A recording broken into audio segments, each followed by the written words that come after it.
Hello friends, welcome back to my channel. সবাই কেমন আছো? আশা করছি সকলে ভালো আছো আর আমিও ভালো আছি। চলে এসেছি আরেকটি নতুন ভিডিও নিয়ে তোমাদের কাছে। সকালবেলা ঘুম থেকে উঠে 6 তারিখে সব রান্না বান্না স্নান টান করে ওই যে পুজো দিয়ে নিলাম আর তোমাদের সাথে একটু বকবক করছিলাম। টিভি চলছিল বলে ভিডিওটা আমি পজ করে দিয়েছি। তারপরে যথারীতি কাজে লেগে পড়েছি। মানে হাজব্যান্ডকে সকালবেলায় উঠে লাঞ্চ পাঠিয়ে দিয়েছিলাম। এটা এটা হচ্ছে তোমার ওই বেলা করে প্রায় ওই 12টা 11:30 নাগাদ হবে। তাই বললাম যে চলো একটু রান্না করে নিই কিছু। ওই ফ্রিজের মধ্যে কে মেটে স্টমাক খেতে ভালোবাসে আগে সেটা বলবে। তো আমি ভাবলাম মেটে স্টমাক একটু রান্না করি, ওর জন্যই পেঁয়াজ কাটলাম, আলু কোচালাম আর আমার জন্য একটু ব্রাউন রাইস বসাবো, মানে রান্না করব বলে। তো সেটাই একটুখানি নিয়ে নিলাম। তার মাঝখানে আদা রসুনের পেস্ট করে রেখে দিয়েছিলাম, যেরকম করে সবাই করে সেরকম করে আমিও রান্না করেছিলাম। করতে হয় একটু ভিডিও দেখে নিয়েছিলাম। আমার মা ভীষণ ভালো করে মেটে স্টমাকের তরকারি। তো আমিও তোমার পারি, মিথ্যে কথা বলবো না, পারি আমিও করতে। তবে মায়ের হাতের টেস্টটা হয়তো মানে হয় না, হয়তো আমি সেটা কোনোদিনই আনতে পারবো না। মায়ের হাতে তো জাদু থাকে। তো যাই হোক, যেরকমভাবে রাঁধতে হয় সেরকমভাবে আমিও মানে সেই প্রসেসিংয়েই রান্না করছিলাম। এক হাতে ভিডিও এক হাতে ক্যামেরা করতে ভীষণ অসুবিধা হয়, তাই আমি এই ভিডিওটা অফ করে করে কষাচ্ছিলাম। এই যে দেখছো আমি ভিডিওটা অফ করে কষিয়ে নিয়েছি। যে আমার রেডি।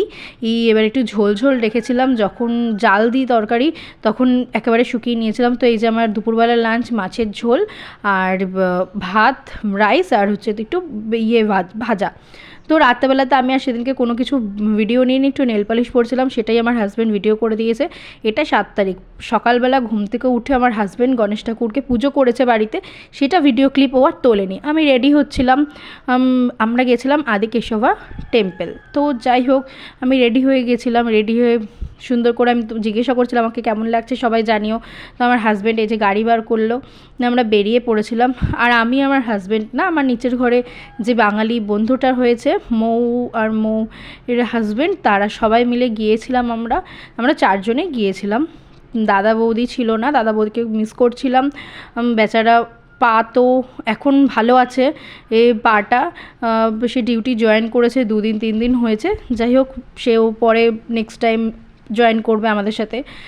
এটা যেহেতু অনেকটা দূরে, তো মানে হট করে যেহেতু ঠিক হলো, এখনই এতটা জার্নিং তার পক্ষে পসিবল নয়। তো এই যে ভেতরে গেছিলাম, আমাকে ঢুকতেই মানা করেছে ভিডিও ক্যামেরা করতে না, এখানে ভিডিও ক্যামেরা অ্যালাউ নেই। আমি তাও লুকিয়ে চুরিয়ে ভিডিও ক্যামেরা করেছিলাম। আর রাস্তায় যেতে যেতে কোনো ক্লিপ নিইনি, তার কারণ ভীষণ রোদ ছিল, প্রচণ্ড গরম ছিল আর রোদ ছিল। তো লুকিয়ে লুকিয়ে যেটুকু, তাই ভিডিও আর নেওয়া হয়নি। তো বেরিয়ে এই যে মন্দির দেখে বেরিয়ে গেছি। বেরোনোর টাইমে একটু দুটো ছবি, তা ওই বাইরেটাতে, ওটা হচ্ছে তোমার মন্দির থেকে বাইরে বেরোনোর গেটের মুখটাতে একটু দুটো ছবি তুলে নিয়েছিলাম। এই যে রাস্তায় বেরিয়ে পড়েছি, বাড়ির দিকে যাচ্ছি। মানে বাড়ির দিক তো না, খিদে পেয়ে গেছে, খাবার খাবো, মানে জোর খিদে পেয়ে গেছে। এবার সেজন্য এবার এখানে না যে কোনো রেস্টুরেন্টে তো খাওয়া যায় না, আর সাইডের যে কোনো দোকানগুলোতেও আমরা যেহেতু আমার নারকেল তেলটা পছন্দ না, তো আমরা এর জন্য খাই না। এবার কি বলো তো, সাইডে মানে বেশিরভাগ দোকানগুলোতেই নারকেল তেল ব্যবহার হয়, আর আমার একদম সেই স্মেলটা প্রচণ্ডই বাজে লাগে, মানে একদমই ভালো লাগে না। যেহেতু আমরা বাঙালিদের সর্ষের তেল, রিফাইন্ড তেল খেয়ে খেয়ে অভ্যস্ত, তো এর জন্য আমরা যে কোনো দোকান থেকে খেতে পারি না। তো প্রচণ্ড জোর খিদে পেয়ে গেছে। তারপরে অনেক খুঁজে ফোনে দেখে দেখে একটা রেস্টুরেন্টে গেছিলাম, কি হোটেল শাহানা ক্যাসেল নাগারকোয়েলে, যাই হোক। তো এই যে গিয়েছিলাম। এবার এটা এতটাই প্রচণ্ড বড় আর এতটাই হাইফাই টাইপের, যেখানে গিয়ে আমার ভিডিও বার করতেই লজ্জা করছিল, মানে এত পরিমাণে লজ্জা লাগছিল। সবাই যে ওখানে যে ইয়েগুলো রয়েছে, মানে সার্ভ করে যে খাবার দাবার কি বলে, যাই হোক, তারা রয়েছে, তারা হাঁ করে দেখছে ক্যামেরাটা বার করছি বলে। যাই হোক, কী বলবো, তাও একটুখানি জাস্ট বসে ভিডিও করে নিয়েছিলাম। মাটন ছিল আর চিকেন টিক্কা বাটার মশলা ছিল আর চিকেন বিরিয়ানি ছিল, নান ছিল, মিক্সড ফ্রাইড রাইস ছিল আর কোক ছিল। তারপরে খেয়ে দিয়ে লাঞ্চ সেরে বাড়ির দিকে রওনা দিয়েছিলাম, চলেই এসেছি। এই ফুড কেভ যেটা জানো, মানে আমাদের আঞ্জিগ্রামের ওখানে, আস্তে আস্তে, এটা জানি না ওদের একটা কোনো ফেস্টিভ্যাল হয়তো কিছু ছিল, গণেশ পুজোর জন্য এটা বেরিয়েছিল নাকি অনাম বলে তার জন্য বেরিয়েছে তা জানি না। তো ঘুরে ঘাড়ে যেইটুকু পিক তুলতে পেরেছি সেইটুকুই তোমাদের সাথে শেয়ার করলাম। যদি আমার ভিডিওটা ভালো লেগে থাকে তো like comment share and subscribe করে দিও আমার চ্যানেলটা, লাইক কমেন্ট শেয়ার করে দিও। ভালো লাগলে প্লিজ আমার চ্যানেলটাকে সাবস্ক্রাইব করে দিও।